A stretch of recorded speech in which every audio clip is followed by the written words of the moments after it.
Hello guys, স্বাগতম সবাইকে আমার চ্যানেলে। আশা করি আপনারা সবাই ভালো আছেন, সুস্থ আছেন।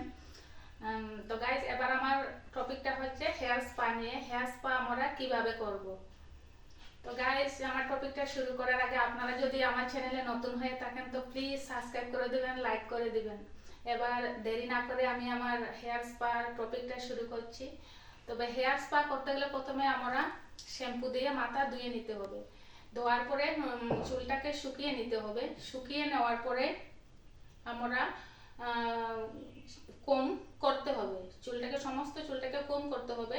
তারপরে আমরা কি করব, তারপরে আমরা একটা বাটির মধ্যে, কাচের বা প্লাস্টিকের বাটির মধ্যে আমরা প্রোডাক্ট নেব। আমার এই প্রোডাক্টটা হচ্ছে তো L'Oréal spa cream.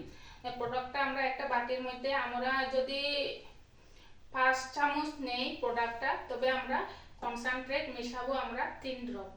Concentrate mix করলে কি হয় গাইস, কনসেন্ট্রেট এমন একটা জিনিস যে যারা চুল পড়ে বা কেউ খুশকি থাকে, কেউ মাথা চুলকানি থাকে, তাহলে এই সমস্যার সমাধান করে কনসেন্ট্রেটে। তো সেই জন্য আমরা কনসেন্ট্রেট ব্যবহার করে থাকি স্পা ক্রিমের সাথে। তো স্পা ক্রিম লাগানোর আগে আমরা চুলটাকে হেয়ার পার্টিং করতে হবে। পার্টিং করলে আমাদের ক্রিম অ্যাপ্লিকেশন করতে সময় আমাদের সুবিধা হয়, সমস্ত মাথার স্কিনে লাগবে ক্রিমটা, সেই জন্য, এবং চুলের পাতায়ও সমস্ত লাগবে। তারপরে ক্রিম অ্যাপ্লিকেশন করার পরে আমরা কি করব, আমরা 10 মিনিট মাথাটা আমরা সমস্ত মাথা বা চুলের মধ্যে আমরা মাসাজ করব। মাসাজ করার পরে কি করব, আমরা মাসাজ করা যখন শেষ হয়ে যায়, সমস্ত চুলকে আমার মাথার মধ্যে আমরা খোপার মতো বেঁধে দিতে হবে। বেঁধে দেওয়ার পরে আমরা হেয়ার ক্যাপ দিয়ে টুপির মতো আমরা পরাতে হবে। তারপরে কি করতে হবে, আমরা স্পা মেশিনে আমরা স্টিম দেব। তো স্টিম দেওয়ারও একটা নিয়ম আছে। যাদের বেশি চুল ড্রাই থাকে বা ফাটা থাকে বা চুল একটু দুর্বল থাকে, তাহলে আমরা 10 মিনিট স্টিম দেব।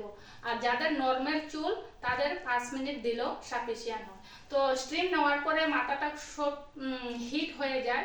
এই হিটটাকে আমরা কি করব, এই হিটটাকে কমানোর জন্য আমরা সমস্ত চুলটাকে খুলিয়ে অল্প অল্প হালকা ভাবে আমরা মাসাজ দিতে থাকবো। মাসাজ দেওয়ার পরে যখন চুলটা পুরো ঠান্ডা হয়ে যায়, তখন কি করব, আমরা নর্মাল জলে আমরা মাথা আবার ধুয়ে নিতে হবে।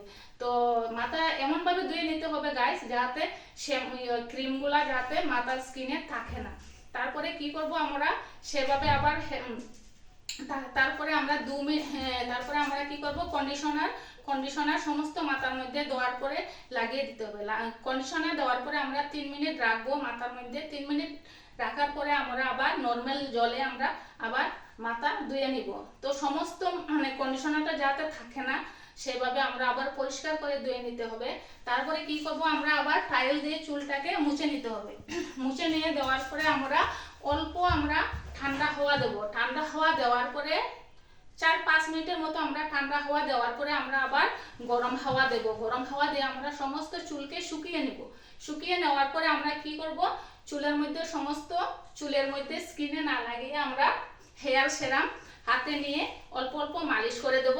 মালিশ করার পরে আমরা চুলটাকে সম্পূর্ণভাবে আমরা কম করে নিলে আমরা হেয়ার স্পা হয়ে যায়। এই তো হেয়ার স্পা। তো গাইস, আজকের জন্য আমার ভিডিওটা এখানেই রাখছি। পরবর্তী ভিডিওতে আবার দেখা হবে। Tata, bye bye.